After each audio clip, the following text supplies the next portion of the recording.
Some questions have answers. Others lead us down a path where logic bends, reality warps, and certainty dissolves. These are the paradoxes, enigmas that defy explanation, challenge our perception of truth, and force us to confront the limits of human understanding. What came before the beginning? Can the observer ever observe itself? If free will exists, why does every choice feel predetermined? These questions linger at the edge of philosophy, science, and consciousness, unanswered, unresolved, and yet impossible to ignore. Throughout history, some of the greatest minds, scientists, philosophers, and thinkers have attempted to unravel these paradoxes. Some believe the answers lie in hidden realms of physics, others in the nature of time itself. But what if the answers cannot be found? What if the very act of questioning exposes the limitations of our own perception? Tonight, we dive into 20 of life's biggest paradoxes, mysteries so profound that they shake the very foundation of existence. Each paradox will push the boundaries of what we think we know, leading us deeper into the unknown. Let your mind wander, open yourself to the unanswerable, and prepare to explore the paradoxes that define reality itself. Everything we know operates on a simple principle: cause and effect. A tree grows because a seed was planted. A storm forms because of shifts in atmospheric pressure. Our very existence can be traced back through an unbroken chain of causes. Our parents, their parents, the origins of life, the formation of Earth, the birth of stars. But this chain leads to an unsettling question. What started it all? This is the first cause paradox, the mystery of what caused the first event in the universe. If everything must have a cause, then what caused the beginning of time, space, and existence itself? If the universe had a creator, then what created the creator? And if something caused that, what came before that? This leads to an infinite regress, an endless cycle of causes stretching backward forever. For centuries, philosophers and scientists have wrestled with this paradox. Some argue that the universe had to come from nothing. But can something truly emerge from absolute nothingness? Others propose that the universe is eternal, with no beginning, existing in an infinite loop. But how can something be infinite and still exist in time as we perceive it?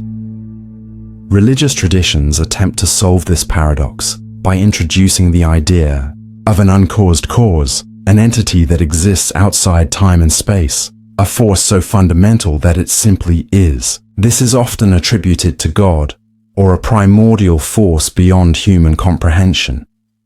But does this explanation truly resolve the paradox? Or does it just shift the question further back? If something can exist without a cause, why can't the universe itself be that uncaused entity? The Big Bang Theory suggests that the universe began 13.8 billion years ago, exploding from an incomprehensibly small, dense point. But what came before the Big Bang?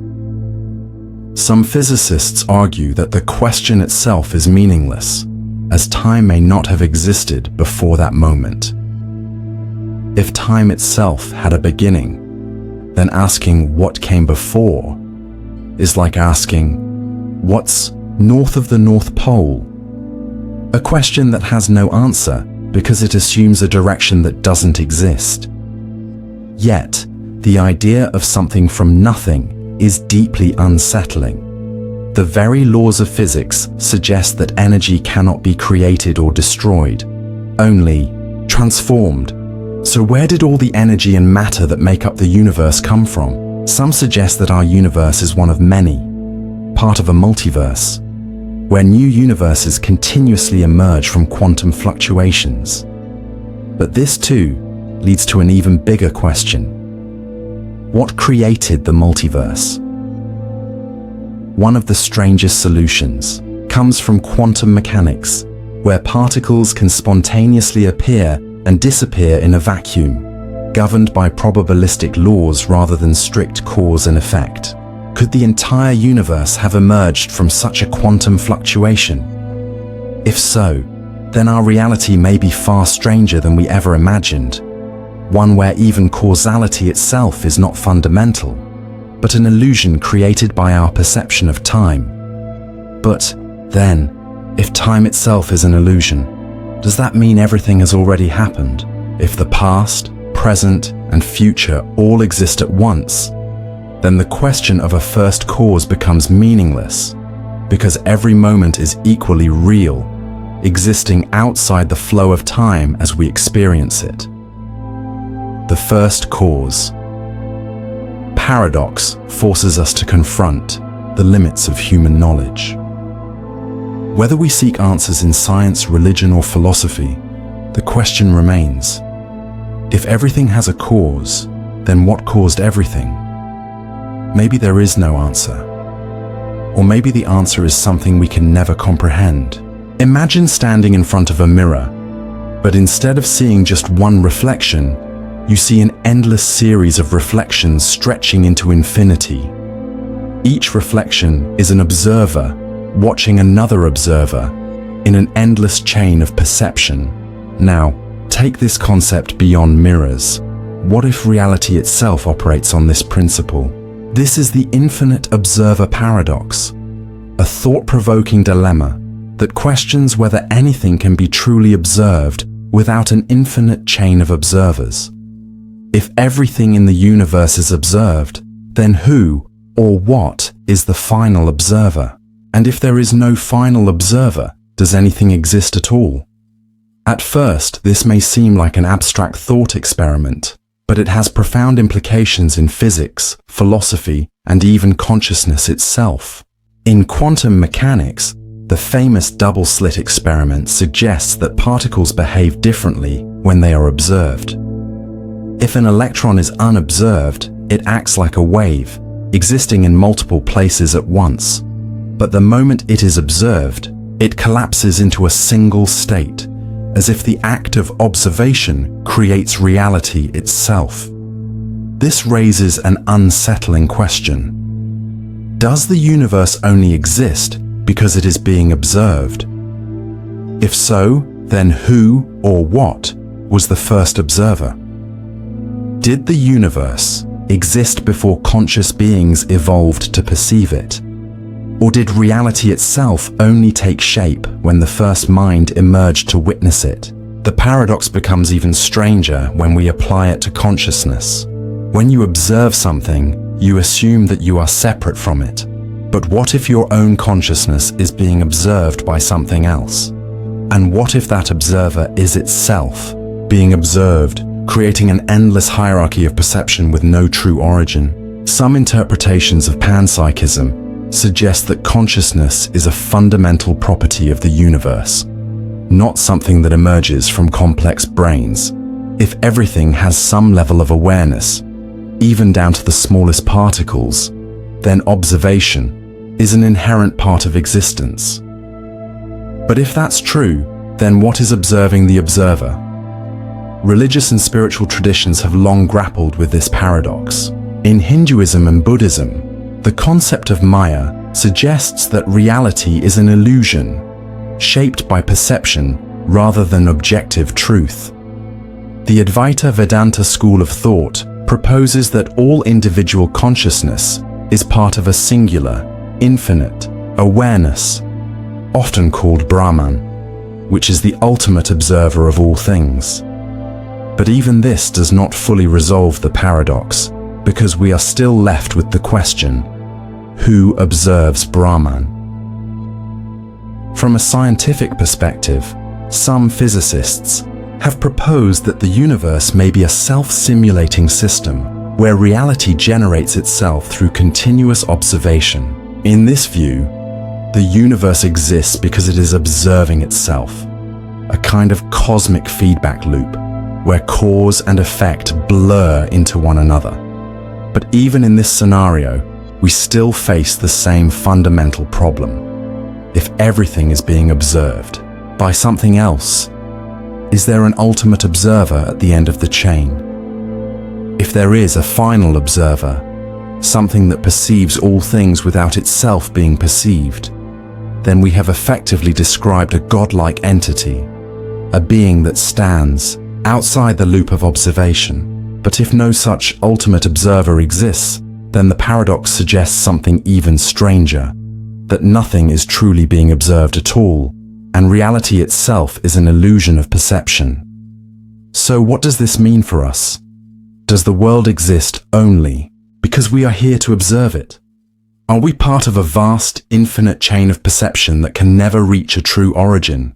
Or is there a final observer, something or someone, watching everything unfold? The infinite observer paradox forces us to question not just the nature of observation, but the very foundation of reality itself.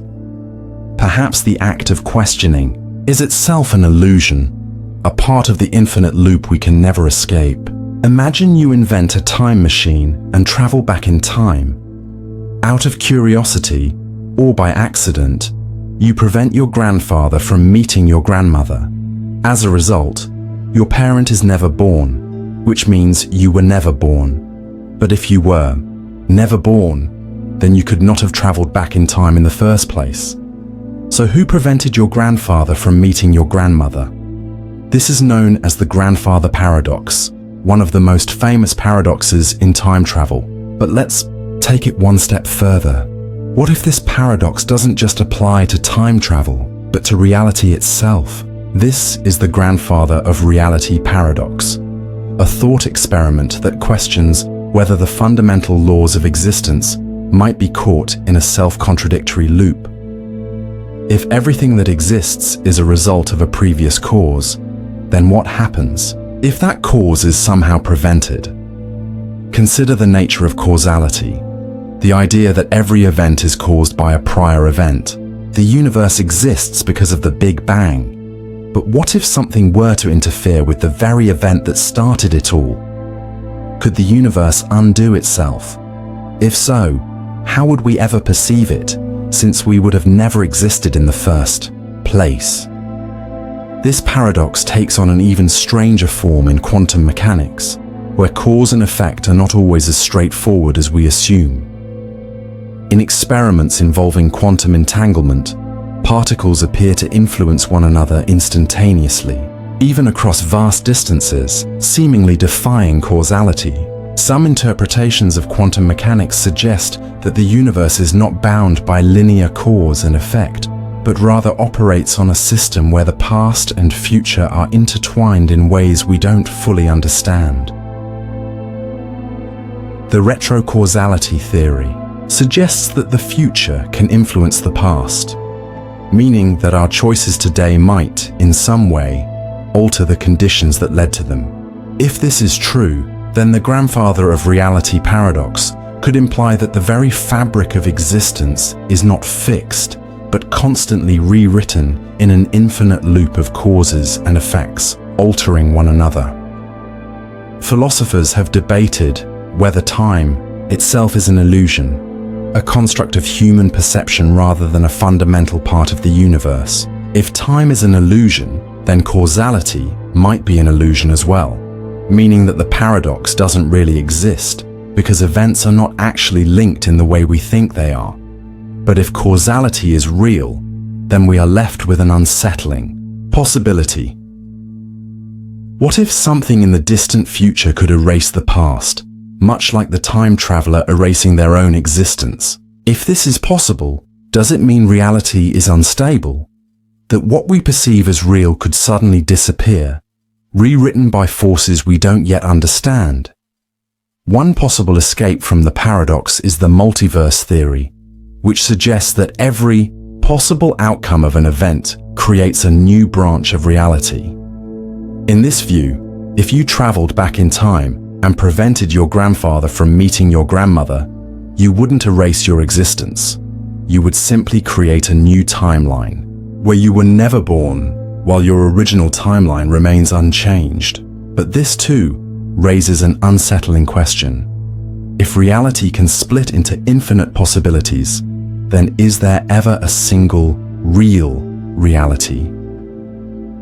The grandfather of reality paradox forces us to question the very foundation of cause and effect, time, and existence itself. Is reality simply an unbreakable chain of causes and effects stretching back to the beginning of time? Or is the past just as malleable as the future, subject to changes that could ripple across all of existence? If reality itself has a grandfather, then what happens if that grandfather is erased? Perhaps we are all part of a paradox we cannot escape, trapped in a reality that exists simply because it hasn't yet found a way to erase itself. Stand in front of a mirror, stare into your own eyes. What do you see? At first, it's just your reflection, an image of yourself, reversed, mimicking your every move. But look deeper. The person in the mirror appears to be conscious, responding instantly to everything you do. But is it truly aware or just an illusion of awareness? And if that reflection is not conscious, then how can you be certain that you are? This is the mirror consciousness dilemma, a paradox that questions whether consciousness is truly unique to the individual experiencing it, or if it is simply a self-reflecting illusion, an endless loop of awareness with no true origin. We assume that our consciousness is real because we experience thoughts, emotions, and self-awareness. But what if consciousness is not a thing, but a process, a feedback loop that tricks itself into believing it exists? Some neuroscientists and philosophers propose that our awareness arises not from an actual self, but from the brain's ability to observe itself, much like a mirror reflecting a mirror, creating an illusion of depth where none exists. This leads to an unsettling question. If consciousness is just a feedback loop, then where does it begin and where does it end? Some theories suggest that there is no core you inside your mind, just a series of processes happening so quickly that they create the illusion of a continuous self, much like how a movie appears smooth despite being a series of still frames. Your consciousness may just be a collection of fragmented experiences stitched together. But if this is true, then is the self merely an illusion? And if so, who or what is experiencing that illusion? Consider the thought experiment of a perfect mirror clone, a copy of yourself, identical in every way, down to the same memories, personality, and thoughts. If this clone were created, it would believe it is you, just as much as you believe you are yourself. But if both copies claim to be conscious, which one is the real one? Or is neither real, just two versions of the same illusion? Some have argued that this paradox suggests consciousness is not personal, but universal. That individual awareness is just a fragment of a greater, shared consciousness, experiencing itself through multiple perspectives. This idea is found in many ancient philosophical traditions, such as Hinduism's concept of Brahman, where all individual selves are merely reflections of a single infinite awareness. But even if this is true, the paradox remains. If all awareness is one, then who or what is observing it? Is there an ultimate observer behind the reflection? Or is reality just an endless hall of mirrors with no one ever truly looking? The mirror consciousness dilemma forces us to confront the possibility that self-awareness might not be a fundamental truth, but a trick of perception, a reflection staring at itself, forever asking, "Who am I?" Right now, you are experiencing the present moment. Or at least, you think you are. But by the time you process this very thought, the moment has already passed. You are always a fraction of a second behind reality, forever chasing a present that is already gone. This is the unreachable present paradox, a mind-bending dilemma that questions whether we ever truly experience the present or if we are always stuck in the past, forever unable to catch up with reality itself.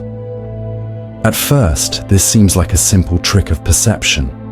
After all, our brains take time to process sensory input. Light enters our eyes, sound waves vibrate through our ears, and electrical signals travel through our nervous system before our brain interprets them. Studies suggest that the human brain operates with a delay of about 80 milliseconds, meaning that by the time we perceive something, it has already happened. This means that the now we experience is actually the past, a reconstruction of events that have already occurred. But if we are always perceiving the past, then where is the real present? And is it even possible to experience it? Some theories suggest that the present is infinitely small, an immeasurable point between the past and future that we can never truly inhabit. If the present has no measurable duration, then does it even exist? Could it be that what we call now is nothing more than an illusion created by our brains to make sense of time? The paradox grows even stranger when we consider the speed of light and relativity. According to Einstein's theory of relativity, time is not absolute but relative, meaning that different observers experience time differently depending on their speed and gravitational field. If you were moving at near the speed of light, time would slow down for you relative to someone standing still. This means that two people in two different locations may disagree on what the present even is. If there is no single universal now, then what does that mean for reality? Is time something we move through, or is it something our minds create? Some physicists propose the block universe theory, which suggests that the past, present, and future all exist simultaneously. That time is like a frozen block of space-time, where every event is already set, and our experience of time flowing is just an illusion. If this is true, then we are not moving through time. Time is simply already there, and we are just perceiving it moment by moment. But if time is already set, does that mean the future already exists? And if it does, why can't we see it? Is the present simply a thin slice of an already written script, playing out second by second? Others argue that the present is the only real thing, that the past is just a memory and the future is just potential. But if this is the case, then why can't we ever truly grasp the present? Every time we think we are experiencing now, it has already slipped away, leaving us forever chasing something that can never be caught. The unreachable present paradox forces us to confront the possibility that our experience of time is nothing more than a hallucination, a mental trick that helps us function but does not reflect reality itself. Perhaps there is no real present, just a constant unfolding of moments that our minds struggle to keep up with. So, if we can never truly experience the present, then where are we? Are we always living in the past? Or is time itself something we will never fully understand? Imagine a being that knows everything, past, present, and future. Every thought, every action, every possibility is already known to it. This being, whether you call it God, an all-knowing AI, or the universe itself, holds absolute knowledge. But this leads to an unsettling question. If an omniscient being knows the future, does free will truly exist? This is the Omniscience Paradox, a dilemma that challenges the very nature of knowledge, time, and free will. If the future is already known, does that mean it is already set? And if it is set, then can anything ever truly be changed? At first, this seems straightforward. If something knows all outcomes, then the future must be predetermined. But if the future is predetermined, then how can anything make a choice? If you are destined to pick option A instead of option B, then were you ever truly free to choose at all? Some argue that knowing the future does not necessarily mean controlling it, that an omniscient being may see every possible path, but individuals still make choices freely. But here's where the paradox deepens. If this being already knows the choice you will make, then is it even a choice? If it is already known that you will pick option A, then you can never pick option B. Because if you did, the knowledge of the future would have been wrong. This paradox has puzzled philosophers and theologians for centuries. In religious traditions, divine omniscience suggests that a God knows everything about the universe, including the choices of every being. But if this God already knows what you will do, then is your life simply following a script? If the future is already determined, then does that mean moral responsibility is meaningless? Can we blame people for their actions if they were always fated to happen? In science, the paradox takes on a different form. Some physicists suggest that the universe operates on deterministic laws, meaning that if we knew the precise position and motion of every atom, we could predict everything that will ever happen. This idea, once proposed by Pierre-Simon Laplace, suggests that the universe is a vast machine running on fixed principles, where the future is simply an unfolding of past conditions.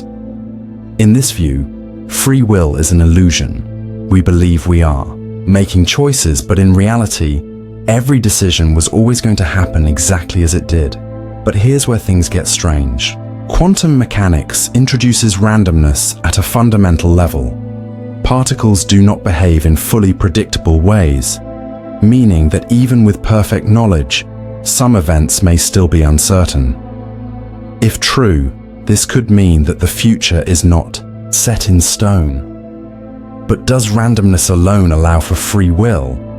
Or does it just mean that some events are unknowable, even to an omniscient being? Some philosophers propose a different solution. Perhaps omniscience does not mean knowing a fixed future, but knowing every possible future. In this view, the omniscient being sees every potential path you could take, but does not dictate which one you choose. But if this is true, then how can this being still be omniscient? If a being knows all, but the future is uncertain, then does it truly know everything? The Omniscience Paradox forces us to question whether knowledge and freedom can coexist. If the future is fully knowable, then perhaps we are just characters in a pre-written story. But if the future is truly open, then perhaps even an all-knowing entity must wait and see what happens. Or maybe the answer is something we cannot comprehend. Because if we could, we would already know it. Close your eyes for a moment and try to find yourself. Not your body, not your thoughts, but the core you behind everything. Who is looking through your eyes? Who is hearing these words? You assume there is a self, an entity at the center of your being that thinks, chooses, and experiences life. But what if that self does not actually exist? What if the person you think you are is nothing more than an illusion created by your brain? This is the missing self illusion, a paradox that challenges our most fundamental belief, the existence of a stable, unified self. At first, the idea seems absurd. Of course you exist, you think, you feel, you remember. But if you try to locate this self, you will find nothing more than a collection of fleeting experiences, thoughts, emotions, and sensations that constantly change. Where, then, is the thing that is you?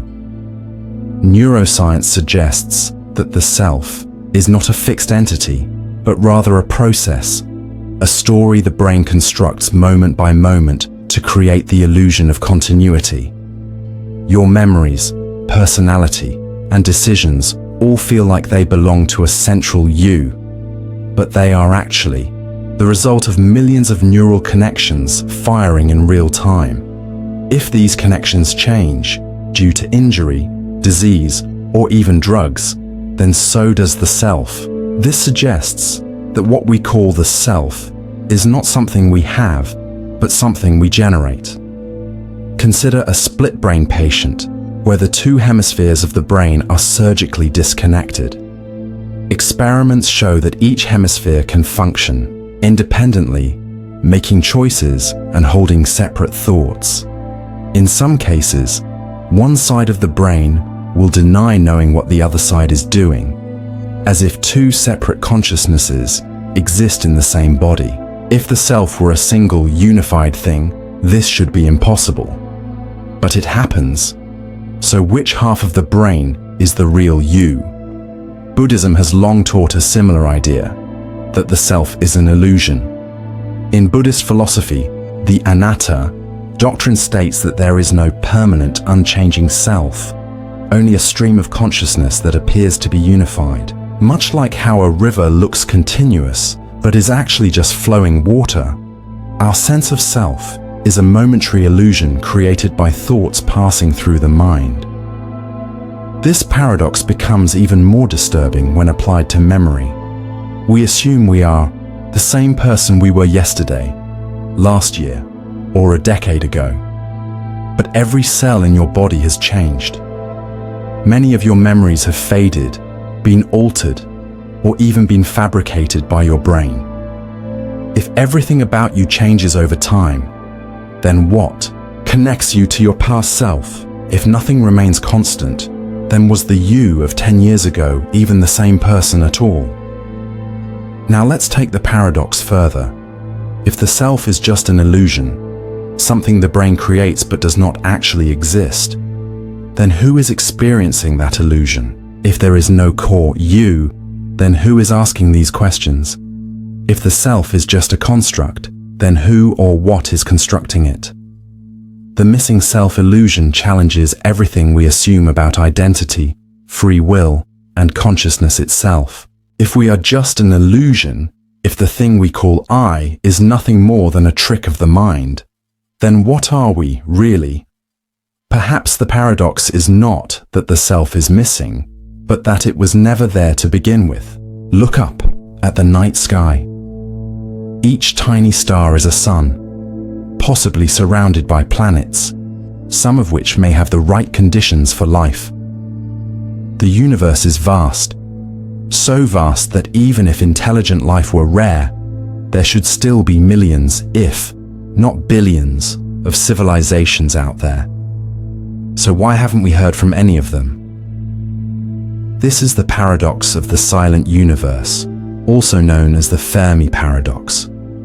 The unsettling contradiction between the high probability of extraterrestrial life and the absolute lack of any evidence of it. If alien civilizations exist, why are they so completely, eerily silent? To understand the paradox, we must consider just how vast the universe is. The Milky Way galaxy alone contains over 100 billion stars, many of which have planets in the so-called habitable zone, where conditions might support life. Expand that to the trillions of galaxies in the observable universe, and the numbers suggest that intelligent life should be common. Even if only a tiny fraction of planets develop civilizations, there should still be millions of advanced alien societies out there. And yet, we see nothing. No alien signals, no interstellar visitors, no undeniable evidence that we are not alone. Despite decades of searching, scanning the skies with radio telescopes, looking for signs of artificial structures, and sending probes beyond our solar system, we have found only silence.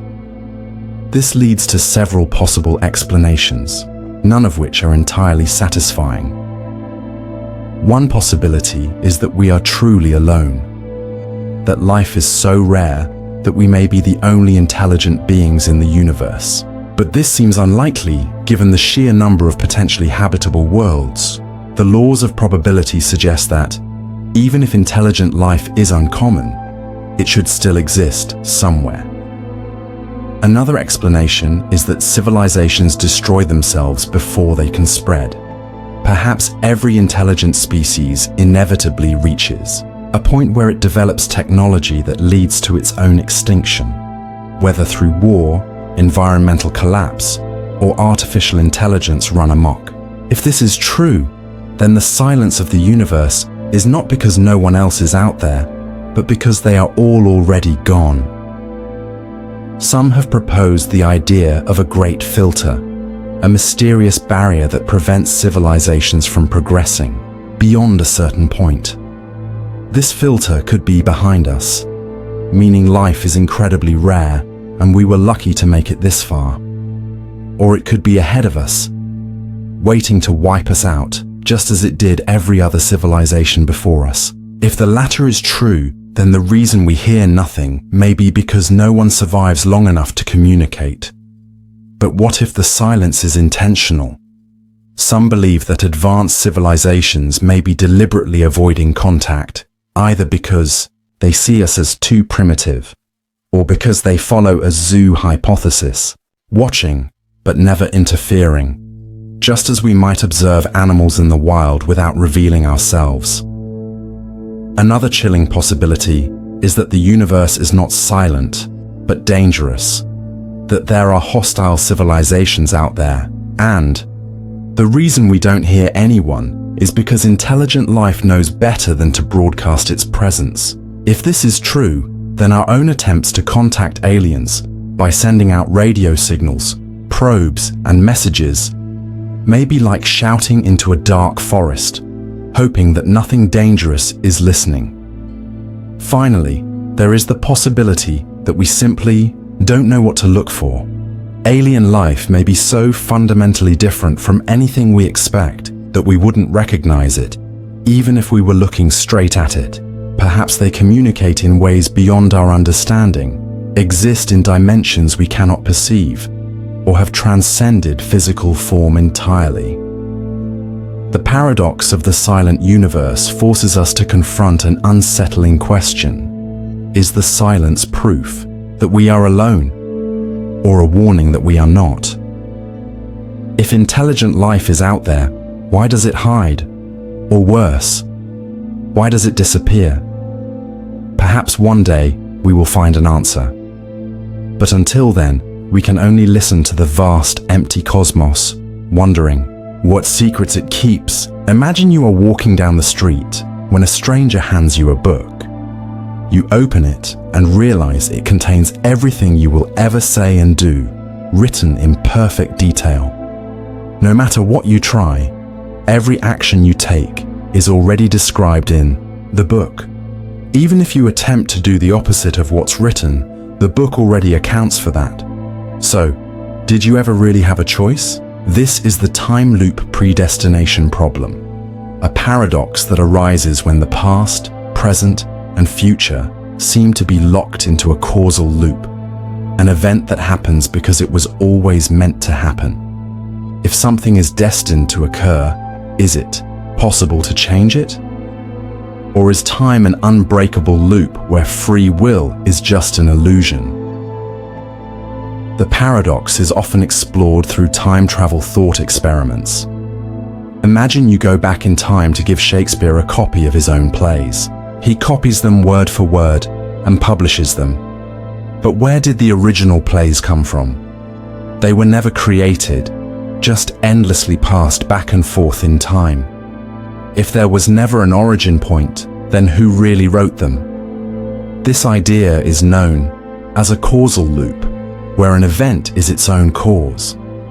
In physics, this concept is often tied to the Novikov self-consistency principle, which suggests that time travel might be possible, but events must remain consistent, meaning you can never truly change the past, because everything you do was always meant to happen. If you try to stop an event, your very attempt will become the reason it occurs. Consider a time traveler who goes back in time to prevent a disaster, only to find that their interference is what causes it. If the disaster was always meant to happen, then is the time traveler really making a choice? Or are they simply acting out a script that was already written? The paradox grows even stranger when applied to consciousness and free will. If your choices are the result of past events shaping your mind, and the future is already determined by those choices, then do you ever truly make a decision? If time is a loop, then every thought, every action, and every event is simply playing out as it was always meant to. This paradox also challenges our understanding of cause and effect. Normally, we assume that causes led to effects.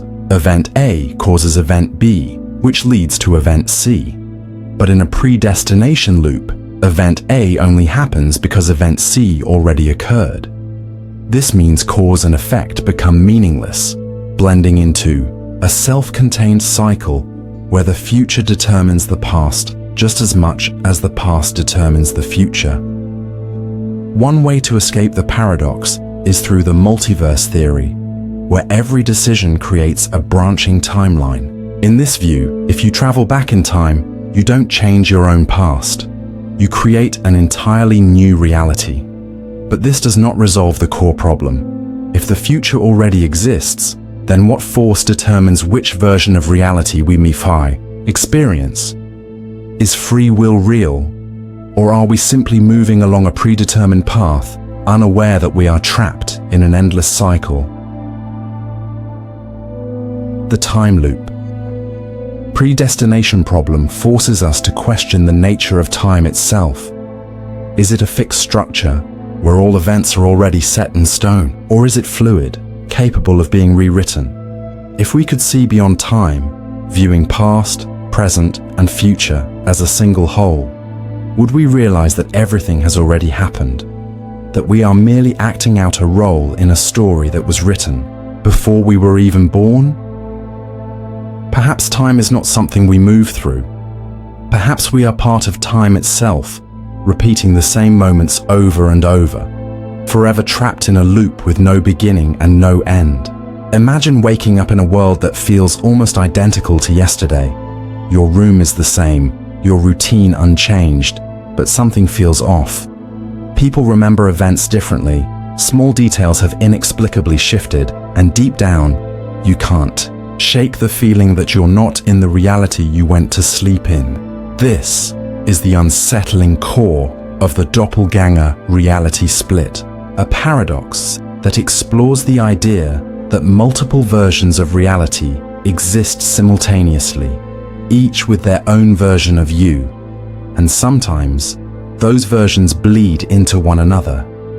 The traditional concept of a doppelganger, a duplicate of yourself, existing elsewhere, has long been a source of folklore and fear. But in this paradox, the focus shifts from a physical copy to a reality-based copy.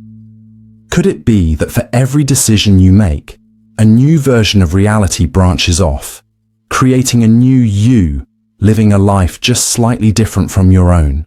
And if that's true, what happens if two versions of you somehow merge, collide, or switch places? This concept draws heavily from the many worlds interpretation of quantum mechanics, which suggests that every possible outcome of every event actually happens, each in its own parallel universe. In one reality, you became a musician. In another, you never took that first lesson. These universes are said to be inaccessible to one another. But what if that's not entirely true? What if certain individuals have moments, glitches, where they become aware of other versions of themselves? Instances of déjà vu, strange memories that don't match your lived experiences, or dreams so vivid they feel like real memories, could all be signs that you are briefly brushing against another version of your life. Some people even report remembering events that never happened, or being certain that things once existed in a way that others deny, a phenomenon popularly known as the Mandela effect. If there are countless versions of you living slightly different, lives across infinite realities, then who is the real you? Is your consciousness fixed in one timeline, or is it drifting between them, creating the illusion of consistency where none truly exists? And what happens if two versions of you become self-aware and realize they're not alone in the multiverse? For Claes, paradox intensifies when we consider the possibility of reality switching, where consciousness jumps between timelines. If you wake up feeling like something fundamental has changed, people behaving differently, memories not aligning, could it be that you've slipped into a different version of reality where you were always meant to exist, but with a slightly altered history? Some theorists speculate that near-death experiences, major trauma, or even deep states of meditation could cause a consciousness shift, moving a person from one version of reality to another. Others argue it happens all the time, but we're too immersed in our own narratives to notice. But the most unsettling question of all is this: if multiple versions of you exist, and they are all equally real, then is your sense of self nothing more than a flicker of awareness among countless others? The doppelganger reality split forces us to question the integrity of memory, the fluidity of identity, and the nature of reality itself. If reality can fracture into infinite versions at every moment, and each version holds a different version of you, then the notion of a true self becomes impossible. Maybe the doppelganger is not someone you meet in the street, but someone you were yesterday, or someone you could have been tomorrow had you made a different choice. And perhaps, just perhaps, you are someone else's doppelganger too, drifting through a reality that wasn't originally yours. You open your eyes in a room you don't recognize. Everything feels familiar, yet strangely surreal. After a moment of confusion, you realize, this must be a dream. But then, you wake up again, and again, and again, until finally, you're not sure if you've truly awakened, or if you're still dreaming. This is the dream within a dream paradox, a haunting dilemma that questions whether it's ever truly possible to distinguish between waking life and a sufficiently vivid dream. We all accept that dreams can feel real. Within a dream, your brain convinces you that the impossible is ordinary, that time flows naturally, that the people around you are authentic, even if they're figments of your imagination. But what if reality itself operates in the same way? If you can be fully convinced you're awake while dreaming, how can you ever be certain you're not dreaming right now? This paradox has haunted philosophers for centuries. In ancient China, the philosopher Zhuangzi dreamed he was a butterfly. Upon waking, he famously asked, "Am I a man who dreamt he was a butterfly, or a butterfly now dreaming he is a man?" The dream and reality were indistinguishable. And that's the essence of the paradox. Even modern science offers no easy answers. The brain constructs our perception of reality using sensory input, but those same neural pathways are active during REM sleep when dreams occur. Your dream self can see, hear, touch, and think, just as you do while awake. The difference lies only in consistency. Reality seems to follow rules. Dreams do not. But if you were in a dream that perfectly mimicked the consistency of waking life, how would you ever know the difference? This leads to the unsettling possibility that you could be in a nested dream, a dream inside a dream, inside another, with no clear exit. Every time you wake up, you may only be entering another layer. What appears to be reality might be nothing more than the latest veil. And the deeper implication is this: what if life itself is a dream? Not metaphorically, but literally. Some philosophers and scientists have speculated that our experience of the world could be a simulation, a projection of consciousness, or a form of lucid dream we have forgotten we are having? If you could not tell the difference between a perfect dream and reality, does the distinction matter at all? Lucid dreamers often report a sudden shift in awareness, an epiphany that everything around them is imagined. But this realization rarely comes uninvited. Most of the time, the dream feels completely real until it doesn't. So what if the same is true of our waking life? What if enlightenment isn't about seeing more, but about waking up from the illusion we call reality? And here's the final twist. Even if you suspect that you're dreaming, the very act of questioning it could be part of the dream. Your doubt, your logic, your attempts to wake up, they might all be scripted into the illusion, reinforcing it rather than breaking it. The dream within a dream.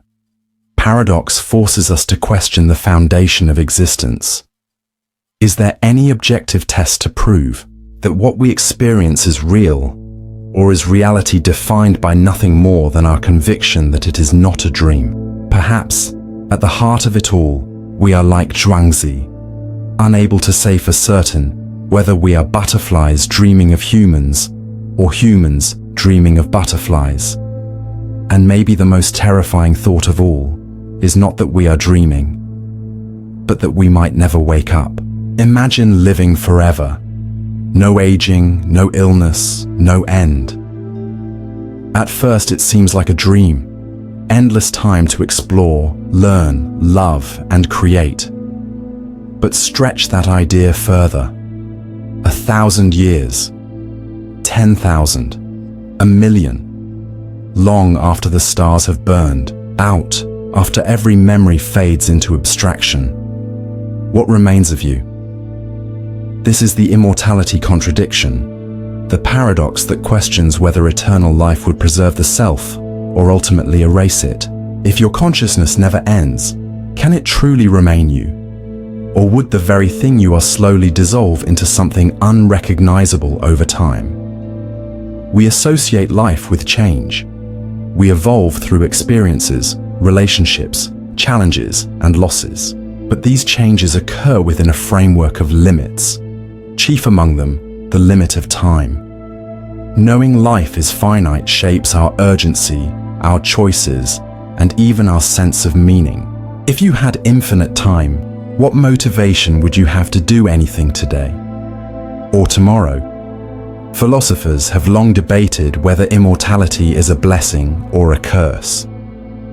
In Bernard Williams's famous essay, The Macropulus Case, he argues that eternal life would eventually become unbearable, not because of pain, but because of eternal boredom. With nothing new to experience and no end in sight, even the most joyful moments would lose their flavor. Novelty would decay, and you would drift into apathy, unable to escape the monotony of infinite time. But the contradiction deepens. If your personality is shaped by memory and experience, then over an infinite lifespan, those experiences would accumulate beyond comprehension. You would forget things, not just small details, but entire lifetimes. Your past self would become a stranger. You might eventually forget your name, your identity, your origins, until nothing remains of the person who first gained immortality. So then, who is the immortal being? Is it still you if your memories are erased and your personality has changed 1,000 times? Or have you died and been reborn countless times, each version unaware of the others? If your continuity of memory breaks, then what does immortality even preserve?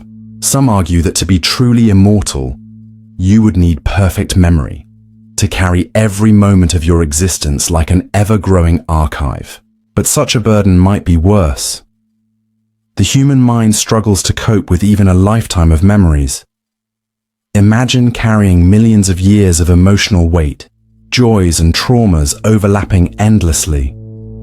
Could any consciousness endure that without breaking? Religious, and spiritual traditions approach immortality differently. Many describe eternal life as liberation from suffering, a merging with the divine, or an entry into timeless bliss. But this isn't immortality in the literal sense.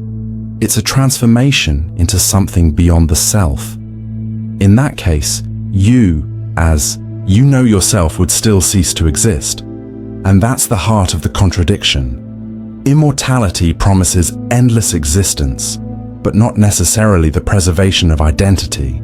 Over time, the accumulation of experiences, the erosion of memory, and the inevitable shift in personality would turn you into something else entirely.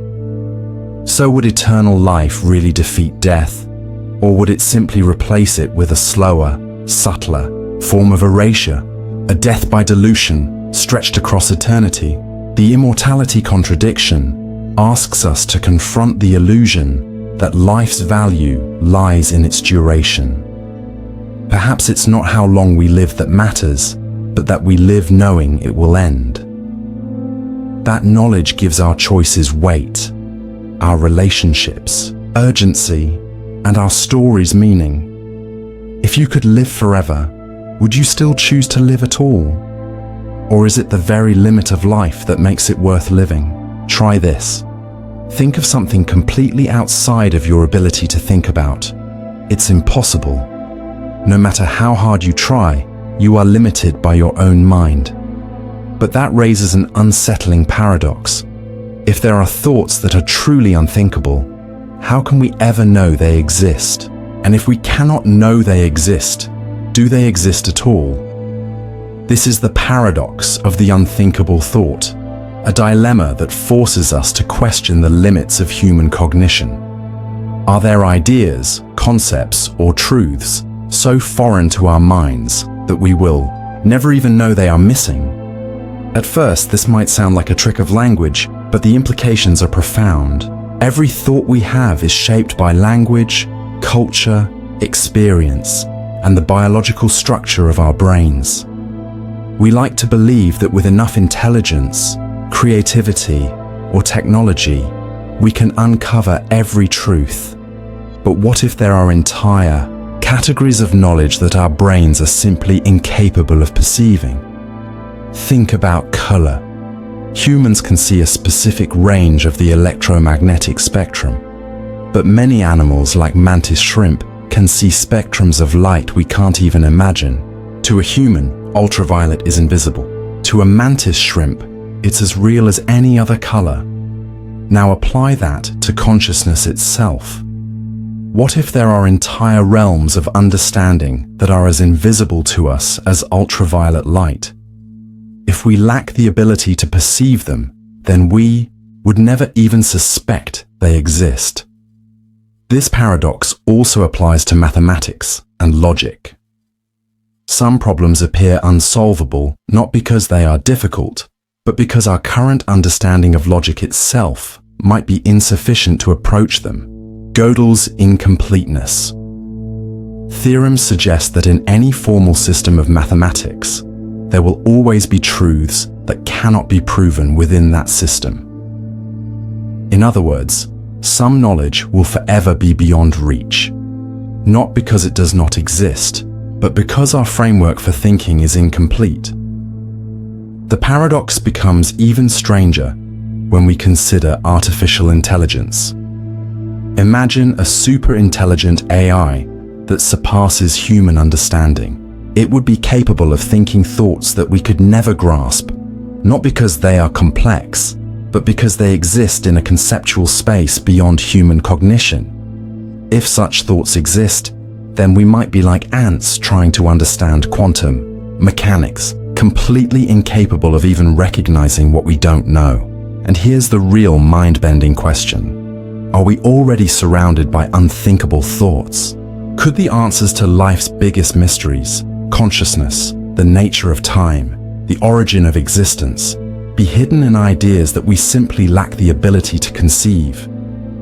Some philosophers suggest that enlightenment or higher states of consciousness might provide glimpses into ideas beyond conventional thought. Mystical experiences, deep meditative states and altered perceptions have led some to claim they have understood truths beyond words, ideas that cannot be explained, only felt.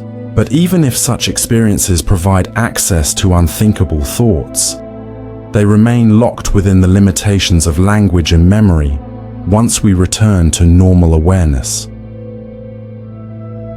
The paradox of the unthinkable thought forces us to confront the limits of our own existence. We like to believe we are intelligent enough to understand the universe, but what if we are simply trapped within the boundaries of what our brains allow us to perceive? If there are thoughts we can never think, then how would we ever know they exist? And if we cannot know they exist, are we forever trapped in an illusion of understanding? Perhaps the greatest limit of knowledge is not what we don't know, but what we can never even imagine. Wherever you go, there you are. You see the world through your own eyes, hear sounds through your own ears, and think within the confines of your own mind. But here's the paradox. You will never be able to directly experience existence outside of yourself. This is the observer's prison paradox, the unsettling realization that no matter how much you learn, travel, or expand your consciousness, you are permanently trapped inside the subjective experience of your own mind. At first, this seems obvious. After all, we experience life from a first-person perspective. But consider the implications. Every thought you have, every emotion you feel, every perception of reality is filtered through your brain and your consciousness alone. You can never step outside of it. You can never switch minds with another person, never know what it's truly like to be someone else. You will never experience the world from any vantage point other than your own.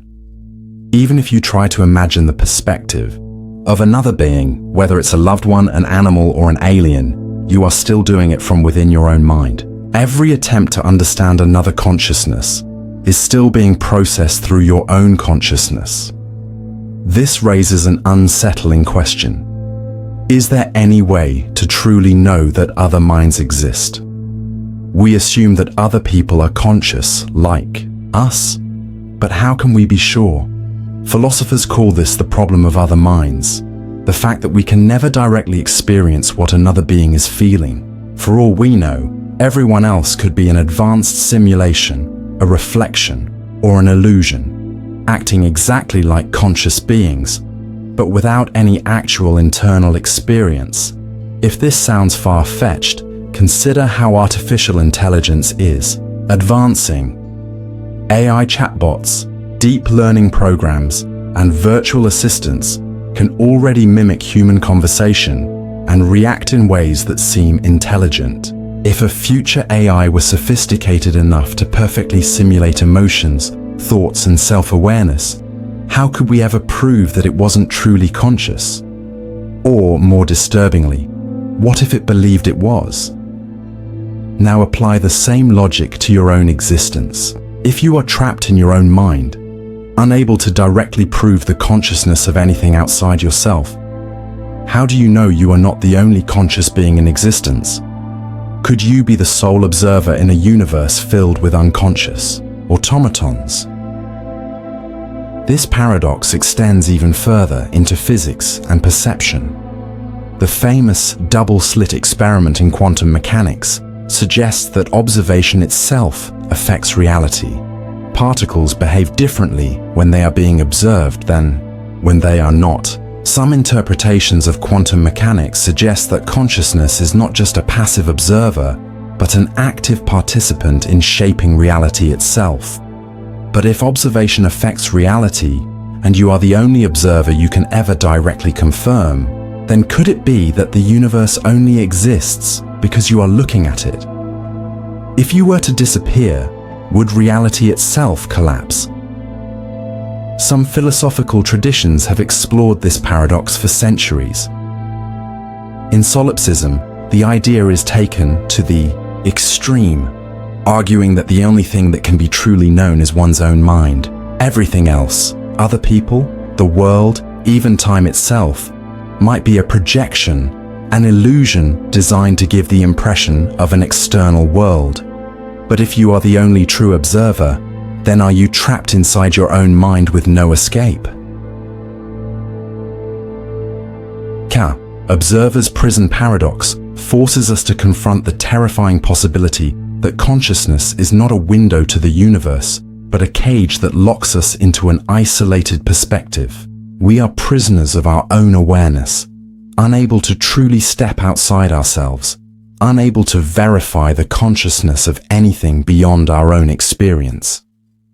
Perhaps reality is filled with other minds, other observers, just as real as you. Or perhaps you are the only one here, watching a universe that exists only for you. Imagine waking up one day with no memory of the past. Everything you once knew, your name, your experiences, your identity, is gone. You are aware, conscious, and thinking, but you have no sense of where you came from. All that exists is the present moment. Now consider this. What if the same thing happens to the future? What if your future self will one day exist, but have no memory of being you? If that's the case, is your future self still you? And if not, then do you truly ever continue into the future? This is the paradox of the forgotten future. The unsettling idea that if you cannot remember being your future self, then from your perspective, the future never actually arrives. At first, this might seem like a trick of language. Of course, the future arrives. Every day, you wake up and move forward through time. But consider the deeper implications. Your past self no longer exists in any meaningful way. You might remember it, but that version of you is gone. Likewise, your future self is not here yet. And by the time it arrives, you, the person thinking, this thought right now, will no longer exist as you are now. This paradox challenges the very idea of personal continuity. We assume that we are the same person over time, but how can that be true if every version of us fades into nothingness, replaced by someone who only remembers being us? If the only thing that connects past you and future you is memory, then what happens when those memories fade? The implications become even stranger when we consider severe amnesia cases. Some people lose all recollection of their past selves, yet continue to live as fully functional individuals.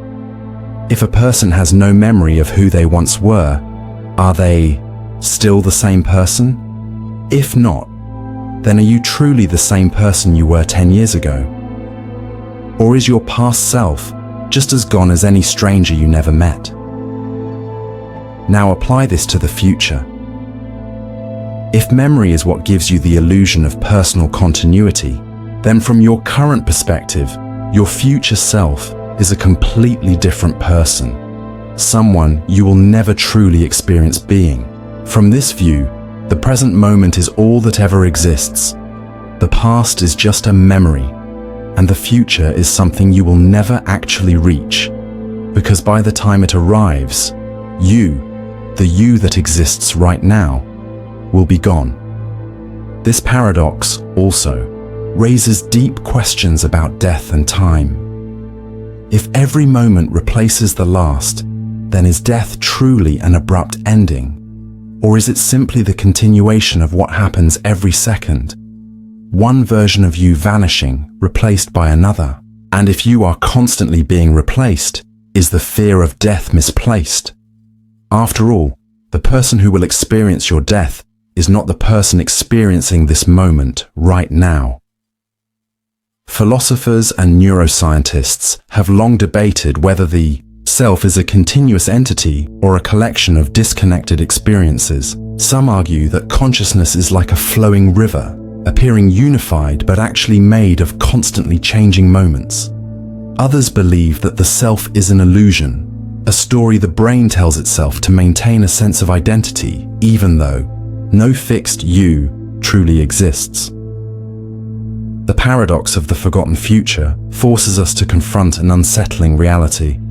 The person reading this now will soon be nothing more than a memory, replaced by someone else who may believe they are you, but who is, in truth, an entirely new being. So, if you will never truly experience your future self, if your existence is limited only to this moment, then in a way, does the future even exist at all? Try to imagine what it was like before you were born. No thoughts, no perception, no awareness, just nothingness. Now try to imagine what it will be like after you die.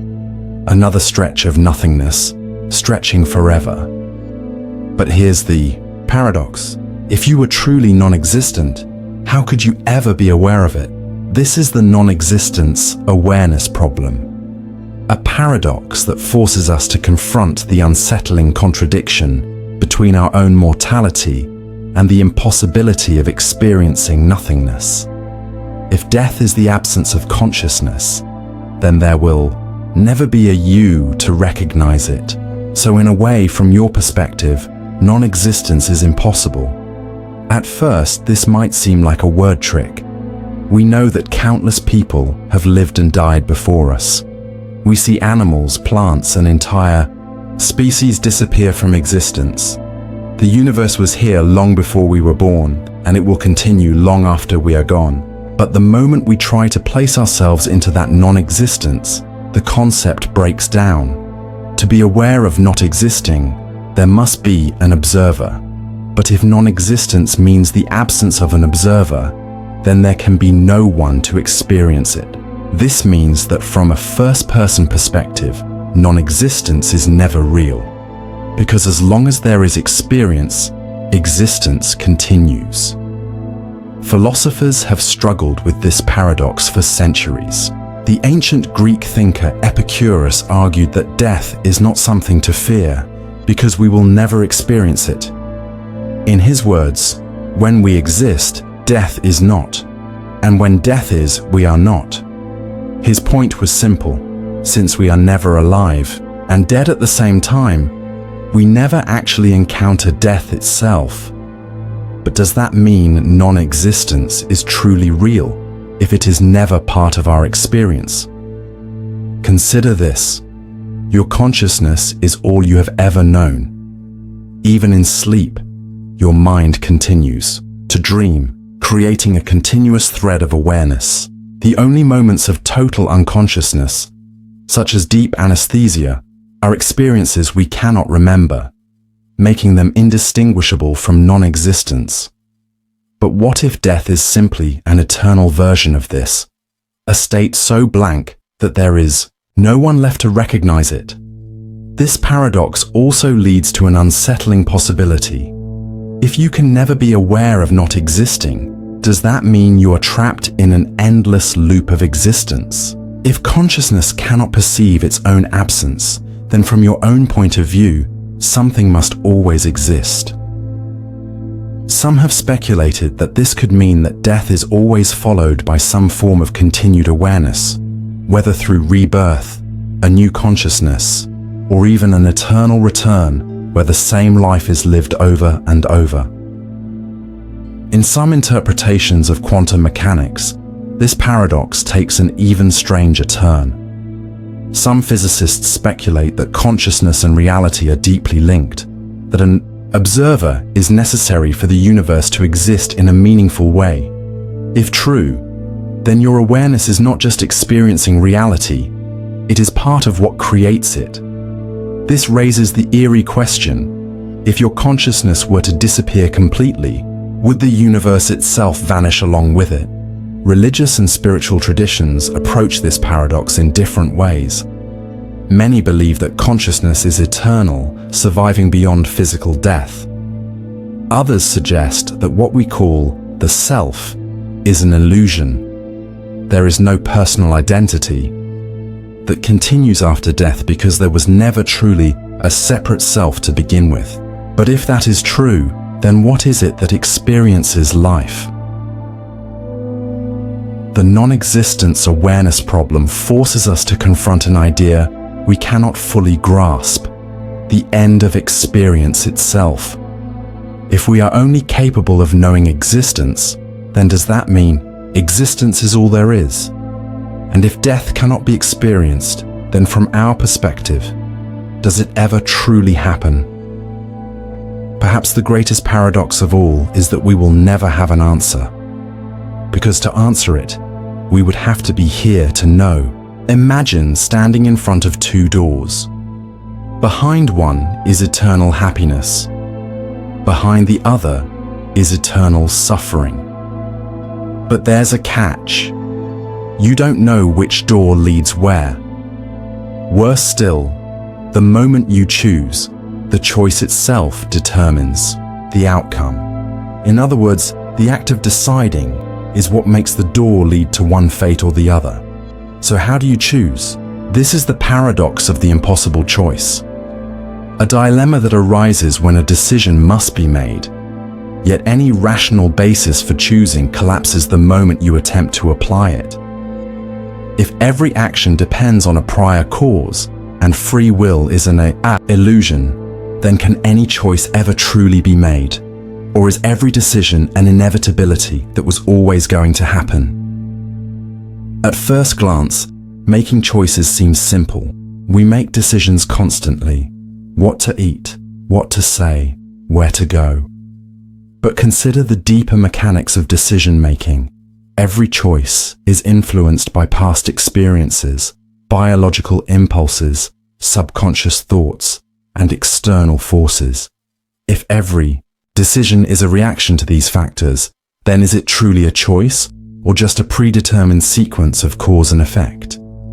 The paradox becomes even stranger when we introduce equally balanced choices. Imagine you are starving and are presented with two identical plates of food placed at an equal distance from you. There is no rational reason to pick one over the other. This is called Buridan's ass, a thought experiment where a donkey, placed between two identical piles of hay, starves to death because it has no logical way to decide which to eat.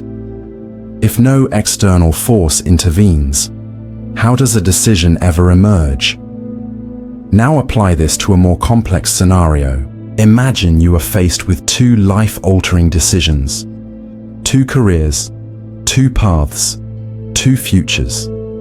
If both seem equally appealing or equally terrifying, then what truly determines which path you take? If every reason for choosing one applies equally to the other, does the decision become meaningless? And if it is meaningless, does that mean free will is an illusion, and choices are simply illusions of control? Some philosophers argue that we do not actually make choices. We simply become aware of the choices we were always going to make. Your brain, operating at a subconscious level, has already determined your decision before you even consciously think about it. Neuroscience experiments have shown that brain activity linked to decision-making can be detected seconds before a person is even aware of their choice. If this is true, then do we actually choose anything? Or do we just tell ourselves a story after the fact? The paradox extends beyond psychology into physics and logic. In quantum mechanics, particles do not have definite states until they are observed. This means that at a fundamental level, reality itself is in a state of uncertainty until something forces a decision. But what if our choices operate the same way, existing in multiple possibilities until we collapse into one reality? Religious and philosophical traditions have explored this paradox for centuries. Some believe that choices are an illusion because everything is already determined, either by fate, divine will, or the laws of the universe. Others argue that free will exists, but only in the sense that it is a kind of self-imposed illusion. We experience ourselves as making choices because the alternative, a world without agency, is too unsettling to accept. But here's the most troubling question. If choices are illusions, then does anything we do truly matter? If every decision was already determined, then is there any real meaning in the act of choosing, or are we just playing out a script written by forces beyond our control? The paradox of the impossible choice forces us to confront the idea that decision-making might not be what we think it is. If free will is an illusion, then our sense of agency is nothing more than a comforting lie. If true choice is impossible, then perhaps we never truly decide anything. We simply follow a path that was always going to unfold. Or maybe, just maybe, the ability to question the nature of choice is itself the only true choice we have. Think about the last decision you made. Maybe it was what to eat for breakfast, which route to take home, or whether to continue reading this script. It felt like you made the choice, right? But what if you didn't? What if free will is an illusion, and every decision you make was always going to happen exactly as it did? This is the illusion of free will dilemma, a paradox that challenges our deeply held belief that we are in control of our actions when, in reality, we may be nothing more than complex machines following predetermined patterns. At first glance, free will seems obvious. We can imagine multiple outcomes and weigh different possibilities before making a choice. But here's where the paradox begins. If every decision is based on prior causes, your genetics, upbringing, past experiences, subconscious thoughts, then are you really choosing anything? Or are you simply reacting to an unbroken chain of events that led you here? Modern neuroscience provides disturbing evidence that our brains decide before we are even aware of it. In famous experiments by Benjamin Libet, researchers found that brain activity linked to decision-making occurs several seconds before a person consciously chooses something. This suggests that what we experience as a conscious decision is really just the brain informing us of a choice it has already made. If this is true, then what we call free will may simply be a delayed awareness of an inevitable outcome. The choice already existed, and we are just the last to know about it. The paradox grows even deeper when we consider physics and determinism. If the universe follows strict cause and effect laws, then every event, including every thought and action, is the inevitable result of what came before it. The atoms in your brain move according to these laws, meaning that your thoughts and actions were set in motion from the beginning of time. If you could rewind the universe and play it again, would you make the same choices? If the answer is yes, then your decisions were never truly yours to begin with. They were dictated by forces outside your control. Some argue that quantum mechanics, where particles behave unpredictably, allows for free will. But randomness alone does not create freedom. If your decisions are just the result of random quantum fluctuations, is that any better than strict determinism? You still wouldn't be choosing, only reacting to chaos. If free will is an illusion, then what happens to morality and responsibility? We punish criminals because we believe they had the choice to do good or bad. But if every action is predetermined, then are we truly responsible for anything? Should society hold people accountable for decisions they were always destined to make? Some philosophers argue that even if free will is an illusion, we should act as if it is real because without it, meaning ethics and personal growth would all collapse. But does believing in a comforting illusion make it true? One potential solution is compatibilism, which suggests that free will and determinism are not mutually exclusive. According to this view, even if our actions are caused by past events, they are still our actions. We just define freedom differently, not as pure unpredictability, but as acting according to our own internal motivations. But even this does not fully escape the paradox, because those motivations were still shaped by factors outside our control. Biology, environment, and experiences we never chose. The illusion of free will. Dilemma forces us to confront the possibility that choice itself is an illusion. We feel like we are the authors of our own lives, but perhaps we are just characters playing out a script written by the universe. Or maybe the act of questioning free will is itself the only real choice we have. Try to observe your own mind at work, not your thoughts, but the thinker behind them. Who or what is doing the observing? The moment you attempt to look inward and pinpoint the source of your own awareness, it seems to vanish, retreating just beyond reach. This is the paradox of the mind that cannot observe itself, a fundamental contradiction that challenges the nature of self-awareness. If consciousness is the thing that perceives, then how can it turn around and perceive itself? If the mind is the observer, then what observes the observer? At first, it may seem like a problem of perspective. Your eyes cannot see themselves without a mirror. A knife cannot cut itself. But consciousness is not like a physical object. It is the lens through which everything is experienced. And yet, no matter how much we examine it, we cannot step outside of it to truly see what it is. Neuroscience suggests that what we call the self is not a singular thing, but a collection of processes occurring in the brain.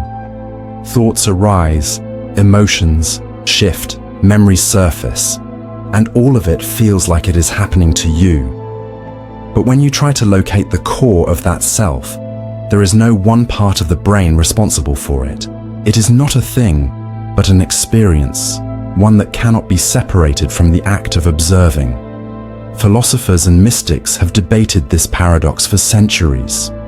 In Advaita Vedanta, it is said that the self is like a fire trying to burn itself. It can never truly grasp its own nature because it is the very thing doing the grasping. Similarly, Zen Buddhism speaks of the gateless gate, the idea that enlightenment comes not from searching for the self, but from realizing that there was never a separate self to begin with. Some cognitive scientists propose that consciousness is simply a hallucination of selfhood, a trick the brain plays to create the illusion of a continuous identity. If this is true, then the reason the mind cannot observe itself is because there is nothing there to observe, only a shifting collection of experiences that we mistake for a fixed identity. This paradox also ties into the famous brain in a vat thought experiment. If you were just a brain hooked up to electrodes, fed signals that simulated a reality, you would have no way of knowing. But here's the problem. If your thoughts, perceptions, and sense of self are all constructs, then is there any real way to determine whether you are actually conscious or if consciousness is just another illusion created by physical processes? The paradox deepens when we consider modern physics and the role of the observer. In quantum mechanics, the mere act of observation alters the state of reality. If consciousness plays a role in shaping the universe, then the paradox arises again. If the mind cannot observe itself, then how does it know that it exists? If reality is dependent on observation, but the observer can never observe itself directly, then does the mind exist in a strange, unprovable loop, forever perceiving but never able to perceive itself? Some argue that true self-awareness is impossible, that the very nature of the mind prevents it from turning inward in a meaningful way. Others believe that the only way to solve this paradox is to dissolve the illusion of the self entirely, to recognize that there is no thinker, only thoughts, no observer, only observation. The paradox of the mind that cannot observe itself forces us to confront the possibility that our sense of identity is not something we have, but something we create. If we are nothing more than an unfolding process, then perhaps there was never a separate self to observe in the first place, only a momentary reflection in an endless mirror. Imagine that humanity has reached the pinnacle of knowledge.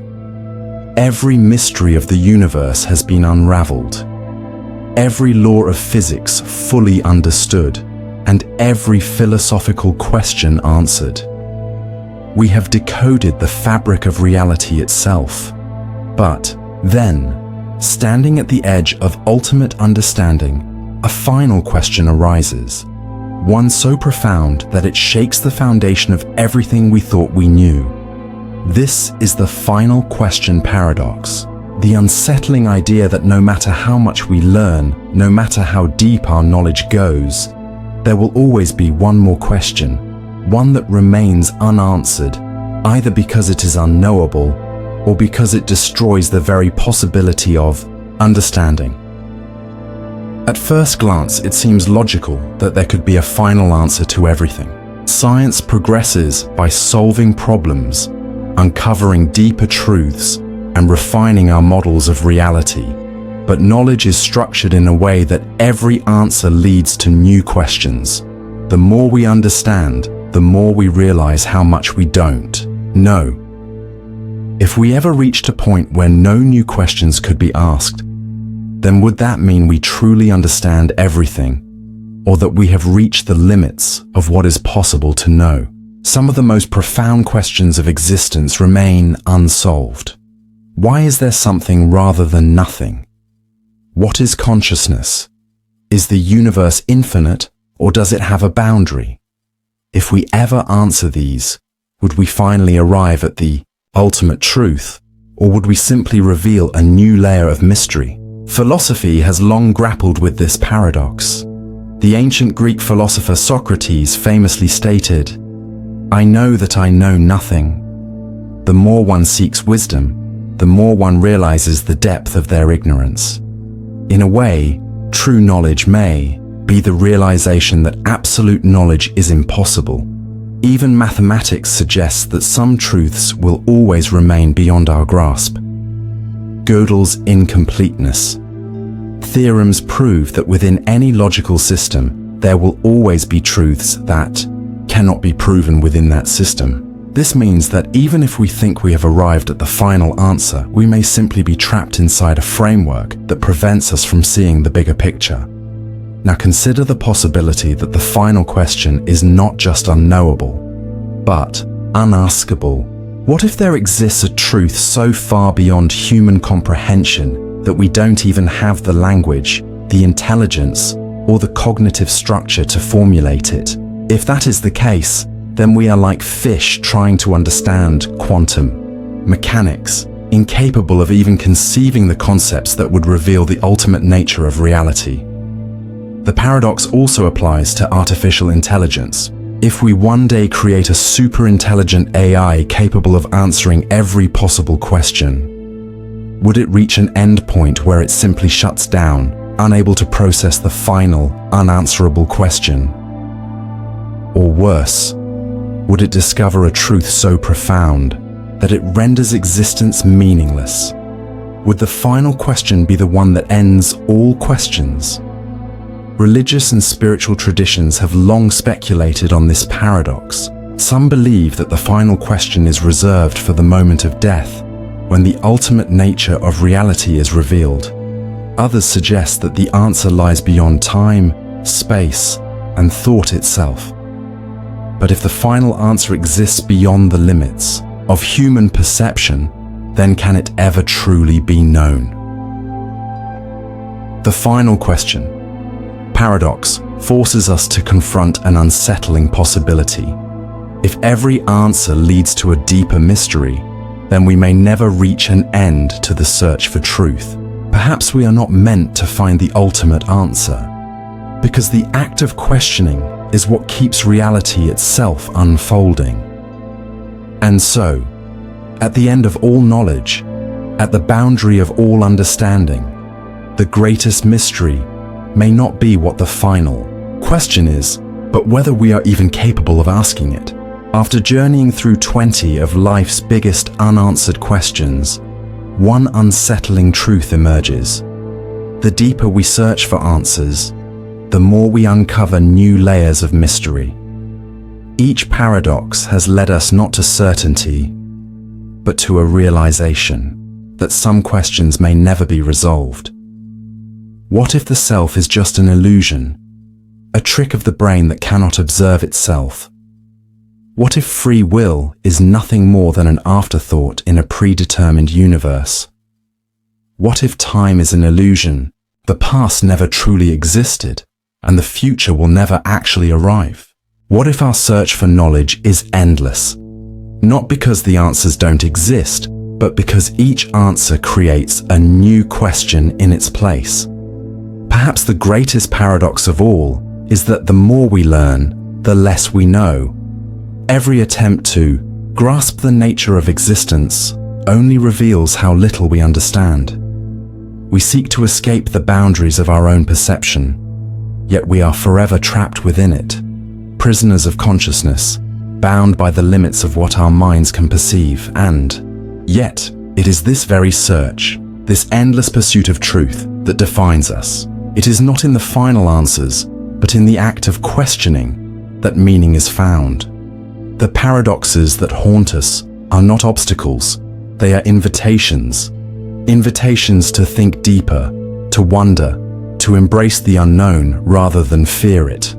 So perhaps the greatest wisdom is not to solve the paradoxes of existence, but to accept them. To let the questions remain open like infinite doorways leading into the unknown. Because in the end, the most important question may not be whether we ever find the truth, but whether we have the courage to keep searching